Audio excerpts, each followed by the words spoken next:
Episode 3, Part 2. Hey everybody, welcome to Episode 3, Part 2. In Episode 1 we discussed movie reviews, The Fabelmans, which is basically the story of Steven Spielberg. We also touched on Avatar, the second movie, and we went into the movie Glass Onion. From that point on, we were transitioning into talking about Murder on the Orient Express. So that's where we pick up. Also, don't forget to listen to us on Amazon Music. Thanks. Enjoy Part 2 of Episode 3. Okay. So it's basically taking, like you mentioned, Perrier, whatever it is. Perrault. His character. Give the man some respect. Right, Perrault from the Agatha Christie novels of Murder on the Orient Express, Death on the Nile. Which you recently remade. Right, and actually I just those are very good. Those are very good, and I just watched the original Murder on the Orient Express from 1974, which I recommend, which is a really, talk about... Was that Peter Ustinov? No, he did the Death on the Nile. That was Albert Finney. Albert Finney Was the first. No, I really want to watch that. But yeah, Albert Finney, Lauren Bacall, Anthony Perkins, Sean Connery, Jacqueline Bisset, Michael York. I mean, it goes on and on. A great cast for its time. For 1974, they took all big Sir John Gielgud. Everyone and their mothers in Murder on the Orient Express, and it was just so. Our younger audience would have to look these people up. I mean, they might know Sean Connery, because who don't know the man? I never realized how good John Gielgud is. I mean, he's done a variety. He has some range. And not just Arthur. No, right. Well, Shakespeare. Even if you hate the movie, even though it's a flop, jazz singer. Love he on played the Neil rocks. Diamond's very. Ain't no surprise. Very Jewish father. I hate to correct you on a podcast. Actually, I don't hate to correct you. No, wait, that wasn't him? No, it was Sir Lawrence Olivier. Olivier. Okay. Keith is no, right. you know what? I'm thinking of Olivier. I'm sorry. Sir Lawrence Olivier played. I'm thinking of Olivier. I don't know. I'm not that familiar with Gielgud. You mean the guy that did the Polaroid camera commercials? You think I could get a free camera? But if you haven't watched the original Murder on the Orient Express, these guys are obsessed with Saturday Night Fever. Watch the original, and even now, Death on the Nile. I saw the new one, but the original was with Peter Ustinov taking over the role of the detective, because Albert Finney did not want to play the role again because the temperatures and because of the makeup. Because if you watch Murder on the Express, he's got this hair gel that is like globbed in there, but he's amazing. I mean, Albert Finney was this, and also the guy who's I'm not going to say what happens to him in Murder Express, but Murder on the Orient Express, not Murder Express. So the main one of the other main actors in that movie is Richard Widmark, who was an amazing actor. My mom's favorite actor of all time, and I can understand why. He's just good in everything. I don't remember him. Richard Widmark. That's funny. When do you think of Richard? Oh, well, remember that was that old movie where you see the guy that pushes the old lady in the wheelchair down the stairs? Which movie is that? It was an old movie. I forgot the name of it. I know I should be ashamed of myself. myself. Burnt Offer? No. But how old of a movie? Like 50s, 60s? Yeah. He was. Yes, 50s or 60s. I think 50s. 50s. And he was. You got me. And he ended up playing a lot of bad guys. But then later in the years, he played good guys. But he was a great actor, Richard Widmark. So, but anyway, I would. So what do you want to talk about Glass Onion? Well, I thought it was very entertaining. I thought, there were a lot of, without giving anything away, a lot of twists and turns. And at one point I was like watching it with my wife, and I said at one point, I go, something's just funny about this one character, and I'm like, I think there's a twist. I don't think that this character is who they say they are. And I was right about it, but you guys have to watch it in order to understand what I'm talking about. I don't want to give it away. I didn't see the whole film yet, but aren't the characters kind of caricatures, more like and fully fleshed out? They don't seem to have Well, some of them are kind of superficial. Yeah. But I liked Kate Hudson's character, and But No, John. more for the PC thing, I mean. What's his name? Dave. But Dave Bautista's like a real right-wing asswipe kind of, like it's almost like he's like, it's like, let's put one of those guys in there, it's like, No, his character's. Well, they got to represent the time. You know? It's supposed to take place around, modern times. So, of course, they got to represent the different types of people. No, but his character in it is really good. I mean, like I said, the cast. and his girlfriend, Wim Whiskey. All I know is definitely, if you haven't catch it, catch it. We really enjoyed it. And then the one movie that Mike finally saw, Adam, right? Did we describe everything about the movie? I mean, the main plot of the movie? Well, we don't want to give it away to our audience. Okay, it's a murder mystery. It's a murder mystery. We want them to watch it. Right. Because if you like the first... And I can tell there's some misdirection. I guess there's some misdirection in the movie. There's some misdirection. Yeah. We'll just say that. What you do is, if you like Knives Out, which I don't understand why you wouldn't like Knives Out, and you like Glass Onion, you're gonna like Glass Onion. And in fact, there's some people I know that like Glass Onion better than Knives Out.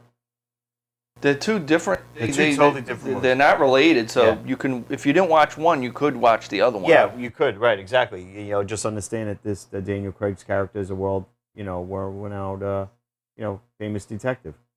Yeah, I'll finish watching it. But the other movie that Mike finally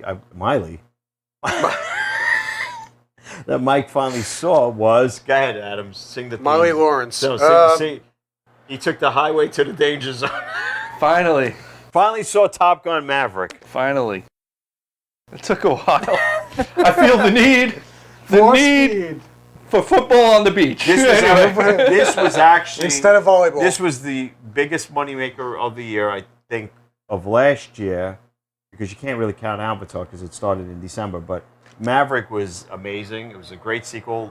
Took 30 years. Another movie you can watch on its own. Yes. You don't really need to watch Top Gun, although I do suggest it. Yeah, because then you'll understand relationships with characters. Who's that character? Why is he there? Why is he there? She there? All that. So it's good to, and why would you not want to see the original Top Gun? I mean, I don't want to talk too much about Top Gun. I do want to mention, and I think, Adam, you might have saw it. I don't remember if you said you saw it. We're just going to skirt right over menu. The biggest money maker next to Avatar. We're just going to skirt right over that man.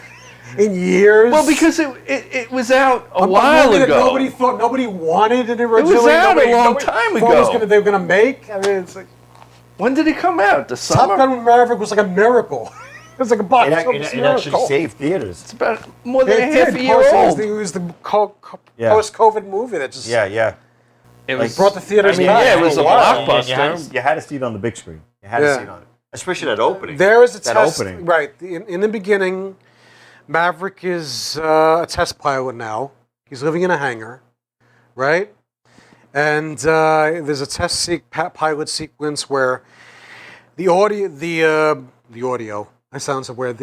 I guess the sound is so in the theaters, especially if you see like I guess the THX, the whole surround RPX, sound thing. Right. Seat shape. RPX.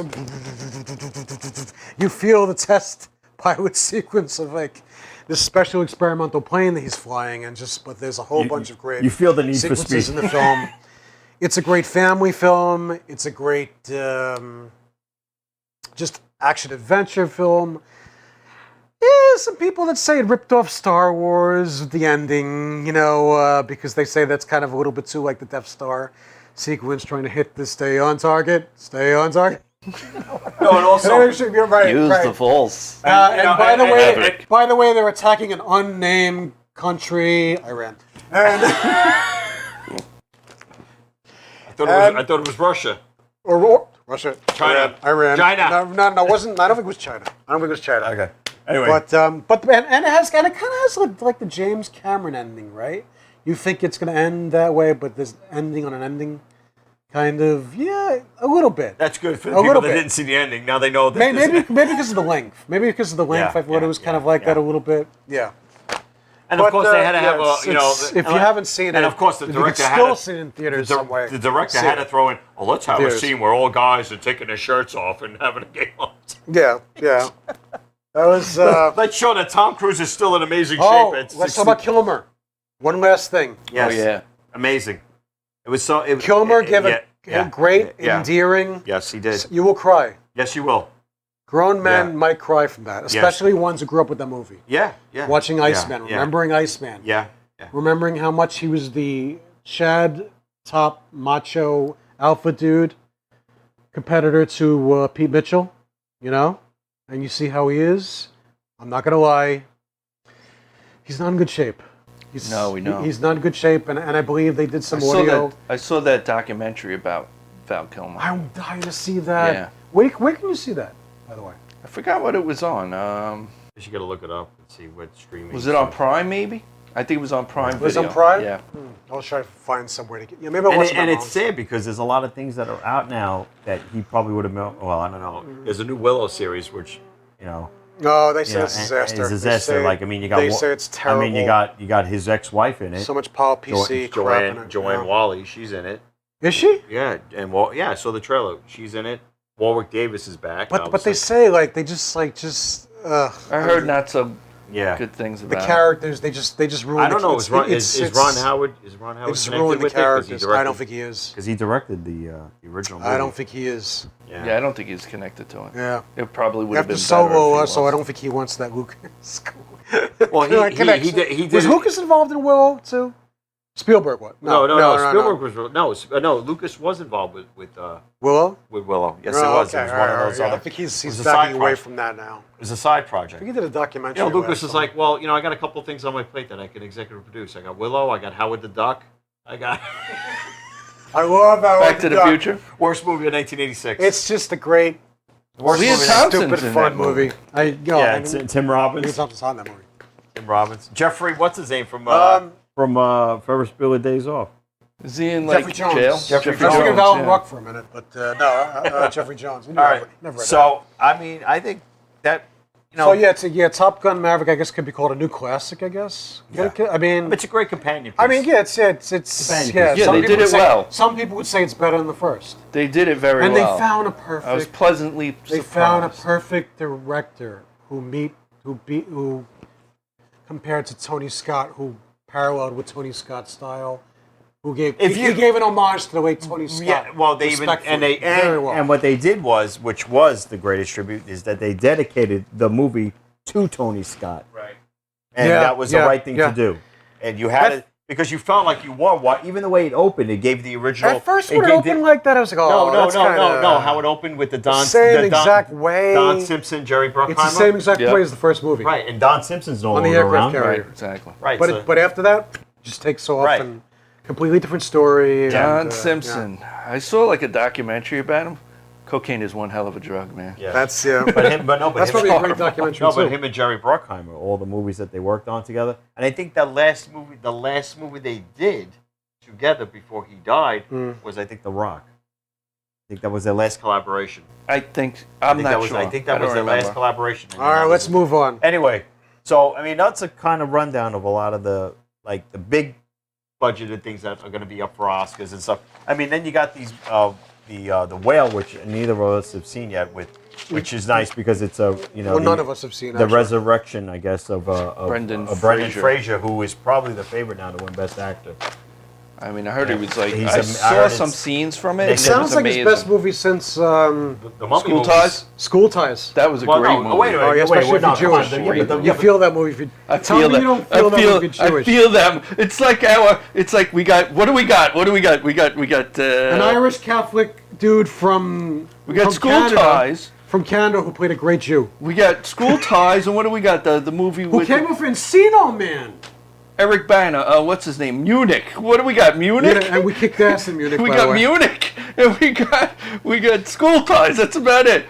Yet we run Hollywood. I don't understand. Well, I like the Mummy movies. The Mummy was good. The Mummy movies were They fun were with Brendan entertaining. Fraser. Very entertaining. He had fun with those. The first Mummy movie I remember loving. First two. Yeah. Yeah, the first two. Yeah. I never saw George. You know of the where I Jungle, saw though. that movie? Want to talk about theaters? Why would you want to see George I don't. of the Jungle? Want to talk about theaters that don't interest. exist anymore? You know where I saw that movie? Around the corner from MTV. The Kodak Theater. The Kodak Theater. Is that- yeah, yeah, wow. but it wasn't the Kodak Theater. It was a movie theater back then. Right. In the 90s. Right. The first Mummy Theater. The first Mummy Wait, the movie. Kodak Theater, movie. wait, That's where. here in the ci- That's where I saw. in the That's city? where I saw. Yeah. It's around the corner from MTV. It's right down. That down, wasn't right the on same Ziegfeld, street. right? No. the Ziegfeld Ziegfeld still was. is. Wait, no. inside. I know what it is. It was it the same? No, it became this. It became the PlayStation Theater. Right. So, right. Wait a minute. Or something like- Wait a minute. But now it's that's- Wait, here it's not comes some movie useless information, ladies and gentlemen. That is. Well, yeah, it's nostalgia. No, I mean, because you were with us. That was a Lowe's theater that we all saw Gladiator in. No, I saw. Wait, no, I saw Gladiator. movies with Gladiator. Joey. Don't call me sure. Wait, was that Kareem Abdul-Jabbar in Glass Onion? No, It was. I think it was. Yeah, that she was talking to Kate Hudson was at the party. He's in the movie. But I can tell you. think But I can so. tell you who made cameos in Glass Onion. There was a lot of cameos. No, when Daniel from Daniel what I've Craig's seen. character is on a conference Oh, yeah, call yeah. talking to people, and you have the late Angela Lansbury. You Right. have Stephen I Sondheim. didn't know, sir. Stephen Sondheim. We just both Well, I lost wouldn't them. know Stephen Sondheim. Yeah, but we both lost them, and so. And who else is in the very movie? much. Who answers the door for the detective? What's his name? Hugh Grant. Hugh Grant. Hugh Grant. Which, I didn't get to that part yet. Yes. Okay. So we're not going to give anything away. But yeah, you remember that theater? So we saw Gladiator there. Two that with the big theater in cameos. Lowe's. Well, anyway, Easter eggs, cameos. Yeah, Count 'em. Yeah, your little things. All So right, the so- whale. So we got the whale also with. So yeah, first I didn't want to see the whale. I heard there's a certain part that's kind of questionable. You know, and may kind of for heterosexual males be a little uncomfortable. I'm not gonna go into it. Not that there's Whatever. anything wrong But with I heard that. the cast is great. She might get the one that plays like his friend or Aide, whatever. his aide. His aide. His She's- aide? Yeah, She's also in the menu with Ray Fiennes. and she might get an She's Oscar assistant- nomination. She she's might get assistant an menu. Oscar nomination for this role. Okay, who saw the menu? I didn't see it. I saw the menu. Okay, let's talk about it. Well, I didn't All right, see it, let's so talk about I want to know something about this menu. We won't give it away. yeah, What's on the all right, menu? What's on the menu? All right. Okay, how would Good you? cast. What's it Right, about? Ray lot of good Fiennes. people. Okay, Ray Fiennes invites a bunch of, I guess, rich, obnoxious for the most part, people to his private island, where he's got a private restaurant, very hoity-toity, and chaos ensues. I guess. Chaos ensues. There is Nicholas Hoult is one of the guys. He's Is this gonna transcend into what? the Nicolas Cage man? No. No, it's Nicholas Hoult from X-Men and all that. That's the same guy. Who's up for James Bond? They were talking about for James Bond. he's Renfield. Oh, Renfield. That's what I'm talking about. Yeah, that's that. We'll get to that. That's a whole other. That's a whole other other show. show. We'll get to that. Yeah, we'll get into that. You know, with But, everyone's favorite person in that, Right. Nick Cage. All right. So Nicholas Hoult is the only guy who brings an outsider, right? And you find out something very interesting about this outsider in the movie. This female, That's right. she is very different from the rest of them. Yep. She's not supposed to be there. She was. That's right. I'll just say one thing as a spoiler. She was a last-minute replacement because he needs somebody to go with an escort of take that any way you want to take it of to a female, I guess, to or I guess it can be male too, whatever, to attend this special dinner. With a Now- special menu. Now you talk about it because we don't let you talk that Well, much, we so don't. Can you talk more about it? Yeah, I mean, without you got- giving away spoilers. Mike, by the way, we don't give you time to talk. Adam, what was the movie about again? Anyway, you got John Leguizamo in there, Who's an asswipe? who's supposed to play an actor, and a lot of people didn't like one of his films. Who would you compare him to? The actor he plays. John Leguizamo. Lately, yeah. Lately, yeah. Politically, yeah. So, he's a little bit much. They're all invited to this fancy restaurant on an island, and Voldemort is the chef. I thought it was him. No, Adam from Voldemort. Schindler's List is the chef. Here's the next course. So, He claps his hands. There's every this course. menu, Yeah. and the menu, like, seriously, I agree with that girl at the end, the one that was, Played by Anya Taylor-Joy. Yeah. I agree with her. The Who's a fantastic- cheeseburgers. who gets better with every movie. Cheeseburger was the best thing on the damn menu. Oh, we'll just leave it at that. Yeah, we'll leave it at that. But yeah, it was like at first I thought I was gonna watch something else, Yeah. and then yeah. it changed, and then you're like, oh shit, Yeah. Who's in is it? that what really happened? Who's in it? Who's in it? Holy crap! Okay, And at okay. the end, at first you It's- thought at the end it was gonna You're go gonna love one this way. cast. Well, Wait, we wait, love this wait! cast. Can I speak? Yeah. At first, we thought it was going to go one way at the end, Mm-hmm. and then it takes a different direction. And like, oh, shit. Yeah. It's one of those movies. You're like, oh, shit, I didn't know that was going to happen. Right. I thought they were going to be like, everything's okay now. All right, go on about Get to your the next business. course. Get to the next Let's course. go- yeah, but yeah. no. No. Anyway, so that's that on he's- that. He's basically a sociopath. All right, so he's looking it up. I want Yeah. to see. I'm kind The of menu. Well, I'll I give can tell you the the cast in addition to what John Leguizamo. So It's got television actors in it. It's got Lawrence Janet McTeer, Wait, so is who actually was in a Marvel show. She played Jessica Jones' mother. Does Sir John Gilgo play his father? No, because he's dead. All right, I got the cast. But his mother is a drunk. I couldn't place that actress. I don't know. And she's sitting there like, give me some more wine. I got Hey, the cast Because right this is here. nuts what I'm seeing over in front He's of me. got the cast. Let's hear it. Okay, so we have Ralph Fiennes. Ray Fiennes. Ray Fiennes. Ray Fiennes. Spelled Ralph. Ralph Fiennes. I'll tell Ray him. Fiennes. Anya Taylor-Joy. Nicholas Hoult. Who I met, by the way. Hung Chow. Janet McTeer. Reed Brimney. Judith Light. That's right. Judith Light Light was is in there. Yes, And that's John Angela from Who's the Leguizamo. Boss. Who's the boss? I'm Tony. Who is playing a much different role than Angela. Definitely. Much different. You mean she's on a Connecticut She's Boss? actually a very good actress. She's actually even out of television. She's been in a few other things too. She has She's- Miami she's, Rhapsody. I Julia believe. Child. No. That Julia Child series that they had, she was in that. Was she? very good Was in she that, really? yeah. Yeah. Great I didn't actor. see it. Remember, when she was on Who's the Boss, she was also on a soap opera. at the same Miami time. Rhapsody. I think that was a Woody Allen movie. You think? Anyway, She we're was getting in that. off Yeah. topic. Yes. Yeah. So yeah, that movie was very good. I highly suggest it. Who directed it? There's Who directed it? Let's look that there's up. different right groups of people. Mark at the meal, I'll just tell Mylod, Mylod. Let's see what else he's What do you know done. about it, man? Mark Mylod. Succession and Shameless. Right. He did Succession And Shameless. and So, Shameless. So he has a good pedigree. Yeah. He has yeah. All right. Yeah. He's had a good track record. All right, that's good. It's not a perfect film. It's some people would say the ending is a little bit kind of, Without giving anything away. without giving anything away, cheap. I don't. Why wouldn't I think maybe it wasn't cheap, but it was like it's a horror ending. It's a horrific ending. It's got. Would you describe it as a horror psychological? How would you describe the film, the genre, or subgenre? How would you describe it? It was kind of horror, but psychological. I wouldn't say psychological thriller. Yeah. It was closer to horror, but not really. It's hard to really define this movie.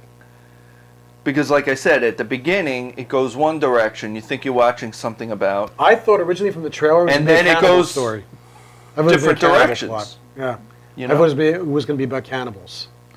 It almost seemed like it was going to go that way. Yeah. But it doesn't. Yeah. We'll just say that. So I would maybe put it in like a It's definitely worth a watch. I definitely. horror It's category. definitely one of the more original. Would you say it's original? Yes, I'd say it's Considering the stuff we're seeing today, Yeah, like as yeah. far as the It was remakes and the different. reboots, and Which is what we need today. We need Yeah, we need definitely. more original Definitely. ideas. I'm freaking And I think- I'm so tired of people. Now, what was the latest news? I'm sorry for And- getting into of Channing Tatum wanted to do a remake of Ghost.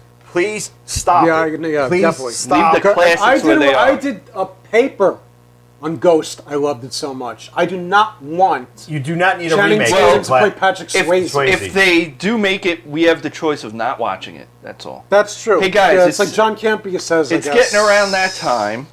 Guess who died? You know, in the last number of weeks or so, a lot of famous people have passed away. I'm going to mention two on this podcast because of it's award season. Every award season, growing up, what came on, especially on Academy Award night, was the Barbara Walters special. Barbara Walters passed away, I think it was December 31st, right? I think she died on New Year's Eve or whatever. If you don't know the name Barbara Walters, then you should be... Shame on you. Shame on you. Shame on She you. was basically the GOAT in broadcast journalism for a female. She was the... Started off in the 1950s, right? December 30th. December 30th. Okay. She got her break on the Today Show. And then one of her colleagues and friend that really got her stepping up the ladder was Hugh Downs. Then NBC News snagged her for, at the time, a record $1 million contract, this was like around 1976, I would say, maybe earlier than that. Don't quote me. And to sit and do the world news with Harry Reasoner. So he gave her shit from day one, from even the introduction. He just didn't treat her. He treated her like, because he wanted all the attention for himself. Plus, he was a chauvinist pig. He just wasn't, Anyway, what saved her career and got her away from him were that she started doing these specials where she was interviewing big names, which, and on politics and celebrities. So she interviewed from everyone from, Fidel Castro to Sadat to presidents. Sean Connery. Well, no, that's later on. But I'm saying she didn't care what she asked. She went there. The question that you thought you would never ask. And she used to make people cry. And she made them cry. That was her thing. Yeah, that was the big thing. I remember that was the joke. If you want to go on YouTube and watch interviews, I mean, the ones that were notable were, of course, when she sat down with, she gave Bing Crosby his last interview. And she basically, he was set in his ways, and she was like shocked. The one who actually told her to stick in there to the fight, to give him hell, who was a fan of hers because he respected what she did, was John Wayne. So when she started doing a lot of these specials, John Wayne had her on his boat, and she sat down. It was one of the last interviews. I'll tell you, with these references, we are going to get the kids with this show. Yeah. Well, John. We are going to become very popular. No, I'm saying John with the younger generation. Well, I'm saying John Wayne. He died like 2 months after he gave that interview with Bob Walters. I was like, so she gave a lot of the last interviews with well-known, famous celebrities and and stuff. But anyway, and then it became a tradition where she did an Oscar night, where she sat down with people that were nominated or people that were just really big at the time. I mean, the ones that I remember growing up watching that were great were like Eddie Murphy when he was getting popular, sitting just on a bare floor in his house that he just bought because he was getting famous. That. Yeah. The ones that were really, she even mentioned the one person that she had something with, and it's so obvious on screen because he's flirting with her, literally, was Clint Eastwood.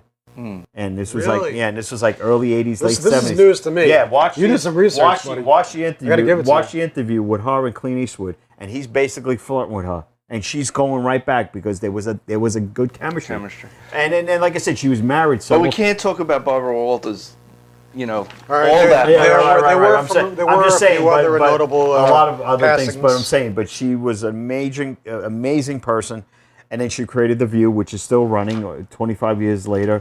She'll never be forgotten. She is going to go down as the greatest female reporter of all time. There's no one that's ever going to top her.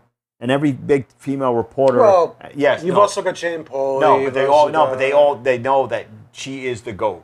You can't top Barbara Walters. They're all there. When she retired, every big reporter came out because of her. They even Oprah, even Oprah. Oprah's like I would not be here if it was you were the one that got me to where I want to be. So, you got a midnight set. And, she deserves every amount of gratitude and acknowledgement and tribute to keep going for years and never be forgotten. And the other person that was on a totally different level, but we're talking about awards season now, I think was the Golden Globes. She died 2 days later, was Lisa Marie Presley. I actually loved her singing voice. She put four albums. Four albums? 4 albums. Okay. I love that first album. She actually had a great singing voice. She wasn't Elvis. She wasn't her father. Yeah. Well, look at the shadow but she had to a live in. great, I guess, baritone. Would you call baritone voice? Alto. Right. She was kind of an alto voice, Yeah. and like I said, I loved a lot of great songs on that first album, and I think she covered Don Henley's "Dirty Laundry" on the second one. And it's a shame her singing career didn't go further. I saw a whole thing about her. I mean, she had many, many issues where even it was custody of her children. Yeah. Where she had a drug problem. She had substance abuse problem. Substance abuse problems. Not to like a lot of people do. A lot of great. But it was really, it got to a level and she, we thought she cleaned her, act up and stuff. And then like 2 years ago, unfortunately her son, kills himself. And, she probably died of a broken heart. And that led her into kind of like a recluse where she did come out for that. And then, of course, to acknowledge the Elvis movie, which her and Priscilla. Memphis. Exactly. And I love that song. And like I said, but she looked weak at the Golden Globes. It's a tragedy. It's sad, 54 years of age. Yeah, that's too damn young. Too damn young. Let's move on to who else. Okay. So passed. the other big names that died recently, the legendary, and I mean legendary, Jeff Beck passed unexpectedly too. I think it was 78. One of the few people in the Rock and Roll Hall of Fame in there twice as a member of the Yardbirds and then as a solo performer. Jeff Beck collaborated with a lot of big names like Rod Stewart, and then he worked with Ron Wood a lot. You talk guitarists, then if you do a top, if I had to do a top five, that's my own personal list. Doesn't mean you guys are going to agree. I would go. You're going to have Hendrix in there. You're going to have Clapton. You're going to have Clapton. You're going to have Page. Page is always going to be in my top three. You're going to have Eddie Van Halen, and then you're going to have Jeff Beck. Those are your five right there. All right, we got to move on a little. And bit then more. the next person that was big that died around the same time, arguably the GOAT of soccer, Pele. Yeah, I think he won 3 World Cups. Three, right? only person win 3 World Cups. He actually did a little bit of acting. There was a 1980-81 movie called Victory with Sly Stallone and Michael Caine, and directed by the great John Huston. It's actually a pretty good movie. And Pele, obviously, far stretch, plays a soccer player. Said there is still a store in Times Square, Pele Soccer. I remember growing up, there was Pele Soccer, the Atari game. Remember as kids? Yeah. Like anything he put his name to, because he took soccer, which was already big, and just took it to another level. So it's sad, but All right, it's time to wrap things up. Ladies and gentlemen, thank you for joining us on episode 3. Just remember to check out our YouTube channel that you're watching this on, and remember to like, subscribe, and click that notification bell, and then we'll see you guys on the next episode. Yeah, and if any of us screwed up on our false information or misled information, let us know if we did something. You can put that in the comments. Yeah, put that in the comments. Like great example when I corrected Adam about Laurence Olivier playing Neil Diamond's father, and it's he thought it was very similar actors, though. Very similar actors. So if you find out we were British wrong on something, let us know. We want to hear back from you also. All right, well, that's it. Let's say goodbye. Goodbye, everybody, and we'll see you on episode 4. Peace out.